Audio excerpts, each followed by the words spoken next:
and stop it then, you know. The way Luis was tonight, you think anybody else in the heavyweight division beats him? No, hell no.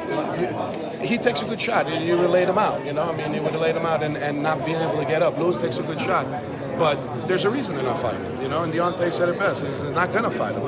That exposed, you know, Deontay a little bit, but you got to be able to do what Luis can do and take a massive shot for 12 rounds. And that's going to be a hard combination to find for anybody. Forget Luis, just anybody in general. At the very end, it might be that history will show that Deontay might go 100-0 with 100 knockouts. And when you rewind the clock, Luis will be the only one that was able to do it to him 2 fights. Beat him for 2 fights until he gets, obviously, stopped.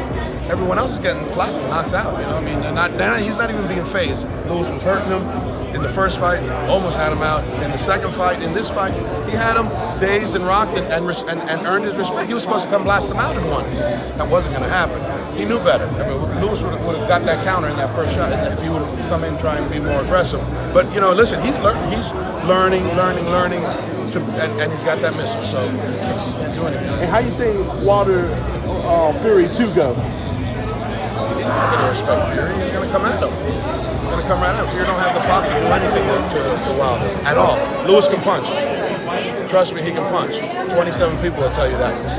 And Wilder's handling it. You know? Herman, I know you guys lost, but are you proud of Luis's performance? Without a doubt. And like I said up there, it's second to what he is as a human being, who he is as a man, how he treats his team, how he treats his trainer, how he treats his family, how he treats people around him. You know, an example is in the grocery store and somebody's, you know, on a layover, you know, getting some groceries, and they started talking, and the guy, you know, he realizes the guy don't have the money to stay in a hotel. Instead of just giving the money to stay in a hotel, he brings him home and lets him stay in his house for a day and a half till his flight is whatever. You know, that's that person he is, dude. He's an awesome dude. So I know diet and nutrition were a big part of this camp. Totally revamped his body. At the end of the day, a heavyweight needs to have a strong chin. How do you kind of move forward from here from a strength and conditioning standpoint too? You know, I think we didn't do any strength and conditioning. Larry ran him on the track. It was really just conditioning. Strength and conditioning is how they call it, but we didn't go in the weight room, not once. It was all through nutrition. So we, you know, with water intake and all the, you know, nutritional supplements and things and food. So it was done that way, and it was done smart that way. And as far as the conditioning part, it was done on the track and in the swimming pool and in the boxing gym and sparring. So very traditional ways to get in shape, you know. So, do you think you saw what you were looking for from a physical standpoint? Absolutely. All the improvements you guys were looking for? You can see it in the explosions. You can see it in the footwork and in the spins that he couldn't do the first fight. And the first fight he couldn't do that because his hand was broken and we couldn't get surgery to take out the plate and the screws that were ailing him every time he punched. So the first fight we could only run. You couldn't spar, you couldn't hit bags, you couldn't hit mitts because it was excruciating. The pain would shoot up all the way to his shoulder. So, you know, when you're untested like it was in the first fight, you can't pass on an opportunity to take this fight and show the world that you are a fighter. So that fight happened. Now we get the rematch. We got in great shape. He'll sleep good tonight because he knows he left nothing in the ring. It was just, you know, again, maybe the referee lets him keep fighting, and maybe the referee says, okay, you're good to go, and gives him 8 seconds, and maybe it happens in the next round, but maybe it doesn't. So, but you'll never know, and that's. And it's also hard to think about the future, but considering the state of the heavyweight picture, who do you think is a good opponent for him? Would you consider an Usyk? Would you consider someone in the top 5 who's not a champion? Anybody. Lewis never said no to anybody. He always, okay, so this is how it works with Lewis's promoters or, you know, man. Hey, Jay, you want? Yes. You didn't even know. Yes. Okay. Yes. You know. Who would you like to see him fight? Anybody there. Winner of Joshua, the loser of Joshua and Ruiz. You know, Fear. Anybody in the top 5. That's what he needs to fight. This is the best heavyweight on the planet, Deontay Wilder, by far. He might even be the best heavyweight on the moon if there's boxing on the moon. So, if you can do that to the best heavyweight, you just, you know, you're just getting stopped like everyone else. So why not anyone else? Do you think the personality of a boxer matters when you work with them? For me, yes.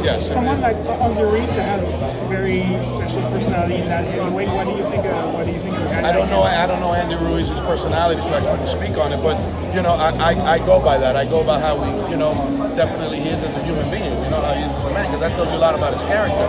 And if his character is strong, then you know you can get into the trenches and dig with him, and you can ask him for things that potentially are going to get him killed, and he's not going to second guess what you're asking him to do if his character is strong, because he's going to give you those things. And you know, it's not me being you know, picky or or selfish or demanding or any of that. Is being in the sport as long as I've been through a lot of different, scenarios where at the end you still get to the same place, but you don't have the same kind of guy. It doesn't end the same way. Ortiz boxed well the first half of the fight. I mean, his condition looked superb. He was landing on the champion. Did he seem to tire after the midway point of the fight?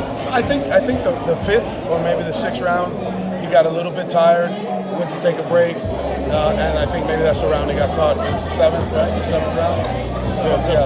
So maybe the sixth round he got a little tired. In the seventh round he just relaxed a little bit. He can't relax on Deontay.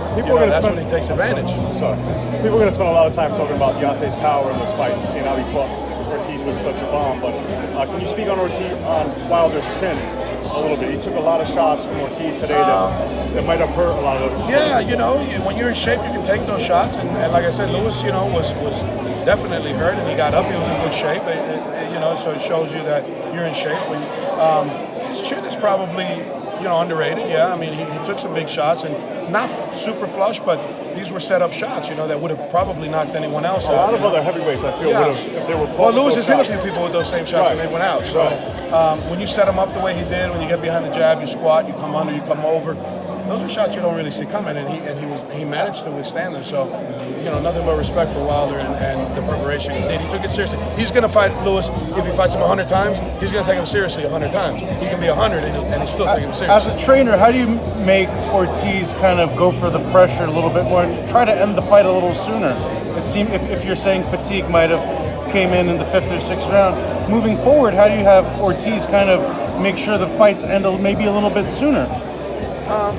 That really wasn't the game plan here in this particular fight because Wilder does a fantastic job of evading and jumping and pushing off, and he's 6'6", 6'7", and his head goes, when he pulls away, it's like 7 feet tall at that point.